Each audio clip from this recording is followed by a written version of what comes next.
immunize them from any prosecution if they do something wrong, I would suggest they go talk to John Purcell. I mean, my record is pretty clear on that one, and Dan keeps trying to make that, but if you believe in me as a leader who can help grow this industry on behalf of Pennsylvania, that's fine. If you think you're going to get a walk because when you did something wrong, then you're sadly mistaken, and I think my record speaks clearly on that.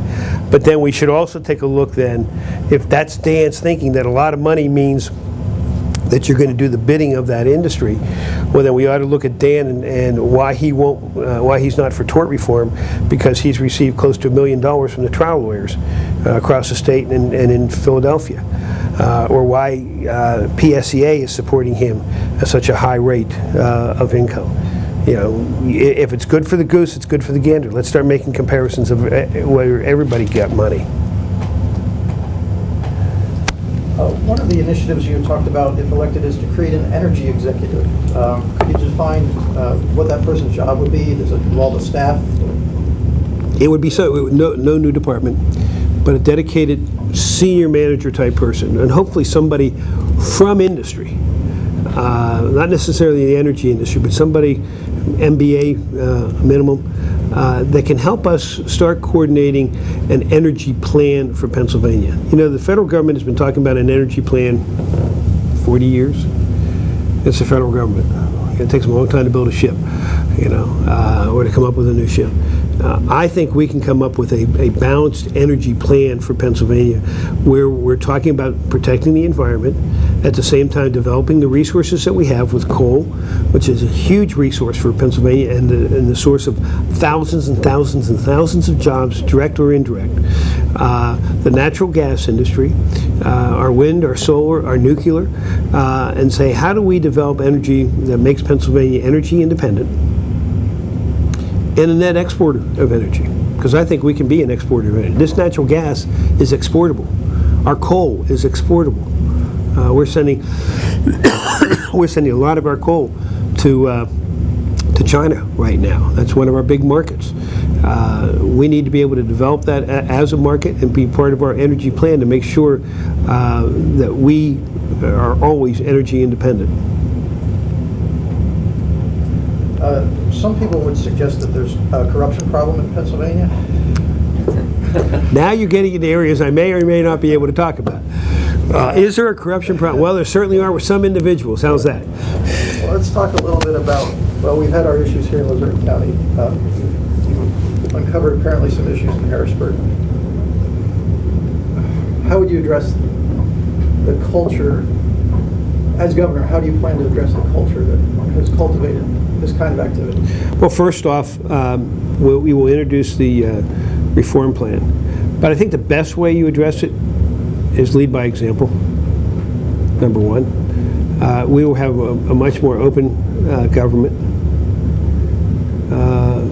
We're going to, I can't say you completely eliminate all sole source, but you can certainly reduce a number of the sole source contracts that are out there, particularly what this governor's doing with sole source contracts. We open it up to competitive bidding. I think that the reform plan is going to be very important, and the legislature has to participate in it. But then I always remind the voters, I talk to a lot of groups, the voters are equally responsible to keep an eye on us. You are equally responsible to keep an eye on government. And this investigation that we're doing is as a result of somebody turning over a letter anonymously to the media about the bonuses. They didn't turn it over to the Attorney General. They didn't turn it over to me. They turned it over to the media, and the media coming to me. And that's why, and Kevin and I talk about this all the time, I think the Capitol Bureau is so very, very important. If the Capitol Bureau were to disappear, it's like, the cat's away, because there's somebody there. I think many times the public will go and talk to the media, a reporter, send you an anonymous letter, look into this before they ever do it with us. I mean, we get anonymous stuff, and we look a little harder for us to look at anonymous stuff, because if we come knocking on a door and we got an anonymous letter, people go, well, why are you here? Well, we can't tell you. Yeah, we have to have a little more reasonable cause. A lot of the proposals that you're making eliminate state government per diems, eliminate what's known as the walking around. But we didn't say, I mean, the eliminate per diems as they're done today. I mean, right now, those legislators get $163 a day if they show up in Harrisburg. If they stay overnight and get up the next day and leave the next day, they get $163 for that day too. They didn't spend the money that way. When I was U.S. Attorney, and even now as Attorney General, when I travel somewhere, I have to show receipts for my expenses. That only seems logical. I'm sure when you travel, you put it on your credit card, you show the receipt, then you get reimbursed. You just don't go in and say, hey, I was here today, sign a ledger, now I get $163. And if you're 51 miles from the Capitol, you get it. If you're 50 miles from the Capitol, you don't get it. Doesn't make sense to me. The combination of that, of the walking around money, you even have mentioned, you know, perhaps The leadership funds. The leadership funds, a part-time legislature, you're going to get some resistance there, I would imagine. Yeah. How do you build consensus to get some of these proposals done? One, I hope the people help, because that's what they want. It's clear that's what they want.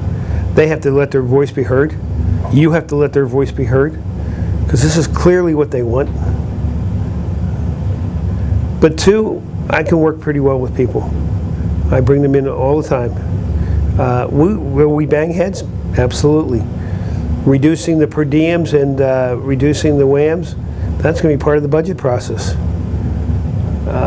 I always tell everybody, I will do my best to get a budget done on time. This governor has not had one on time yet, but every time he didn't, it was because he wanted to spend more money. If we don't have one done on time, it's because I want to cut more money than they do. I'd rather, if I'm going to be late, I'd rather be late for that reason. And I think we'll have the support of the people and hopefully the media in that. And switching gears a little bit, property tax reform, talking about what the people want. I get a lot of letters to the editor about property tax reform. What do you feel is the best strategy right now? We're looking at a number. It's one of these things we kind of have to get. You can't do it all at one time. Get our house in order on our spending. And as you know, property tax reform really goes more to the county and to the school districts than it does to the state, but it's by the law of the state. We're looking at some of the things that Florida is doing, some of the things that California is doing, and actually what New Jersey's doing under Governor Christie, where he put a cap on the increases. We're going to have to sit down with the legislature and talk about them. Because if you do the reform, at least at this point in time, it's not going to affect the state as to the revenue the state gets, but it will affect the municipalities and the school districts and the counties as to what they get and their needs. And so you're going to have to look at something that's somewhat revenue neutral. Because what I think people are looking at, there's two issues here. Is the system fair? And B, how much money is being spent? And they are two really independent systems, but I think sometimes, or questions, I think sometimes they get melded together into one. Other questions from the group? Any must-ask questions? Well, I have one. Your position on taxes is very clear, and fees. Pennsylvania is also facing next budget cycle huge deficit. That only leaves expenses. I mean, you said already that you have to get expenses under control. Specifically, when you're talking about a deficits in the billions, specifically, where would those savings come from? I think we can, I'll give you one right off the top. I believe Jack Wagner is the independent auditor general, independently elected auditor general, who's a friend of mine, has identified one that's the first thing we look at. And that's the ineligibility error rate at the Department of Public Welfare for Medicaid.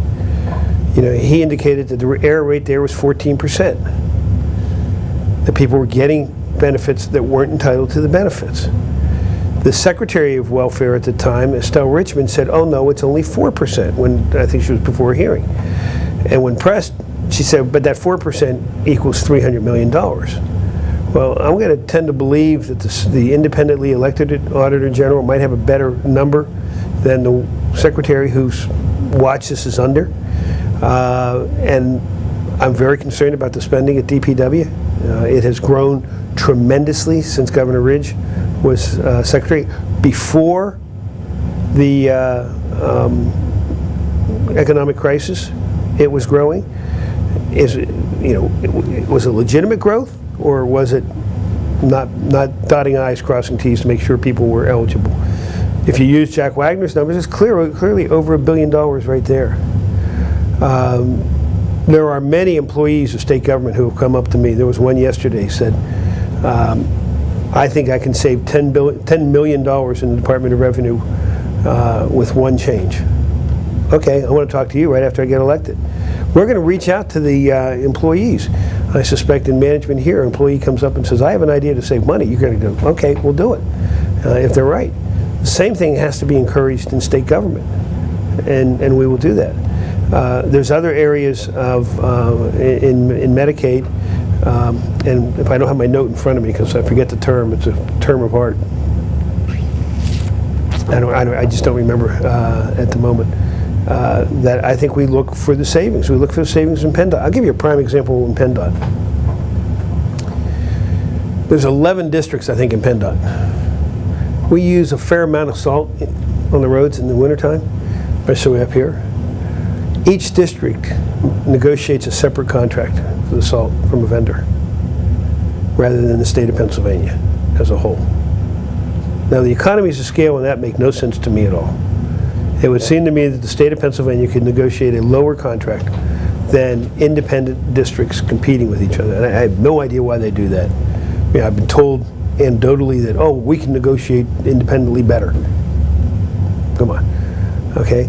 And let's say that the state does negotiate that. Well, maybe we could also have the counties tag on as part of that contract and get them a better price at the same time. So we have to start thinking that way. There's other areas that I think we can take a look at. DGS is an area that I certainly want to look at their spending. I want to take a look at the spending of Department of Community and Economic Development. I'll give you a prime example. And it ties into the bonus investigation. That agency gives out a lot of money in grants, and the oversight of the grants is questionable. Because if you go back and read, and I'm sure you have it, and the Beaver Initiative for Growth charges against Representative Vion, former Representative Vion. He created a nonprofit to help in the Beaver Valley, called it the Beaver Initiative for Growth. He and soon-to-be former Senator Laval, or is he a former senator now? He's a former senator now. And they funneled $9 million, primarily Vion did, $9 million into this Beaver Initiative for Growth to help the economic recovery of an area that's pretty much like this area. 27% of it actually made it to programs. I'll let you do the math on 27% of $9 million. Where's the rest of it? We've actually charged Representative Vion on this. Okay? That kind of oversight, if we're spending money, we should monitor it. We should make sure we're getting a return on our investment. And we're going to do that. I promised to get you out of here on time for a public appearance. Yep. We're getting close. Any last minute question from the group? Is there anything that we did not ask you about that you particularly want to mention or emphasize? I don't think so. I think we covered it all pretty much. I'm running for governor of Pennsylvania statewide. I think I know the state better than my opponent. In fact, I know the state better than my opponent. I've been traveling it my entire life. You probably have noticed my wife is from Schuylkill County, so she's part of this region. I taught in Schuylkill County for 1 year before I went off to law school. I remind the voters of Philadelphia, I was actually born in Philadelphia, lived in Harrisburg, raised in Pittsburgh, and went to college at Lebanon Valley. So I know the state from that perspective, from the perspective as a member of the Pennsylvania Army National Guard, and from being the Attorney General now for 6 years this time around. This state has a great deal of diversity, which makes it so wonderful. It has many things in common, and many regions have issues that are only addressed to that region. And you need a governor who's going to be the governor for all of Pennsylvania, not for one region. Thank you for having a conversation with us this morning. Good. We appreciate it. Thank you. Appreciate it.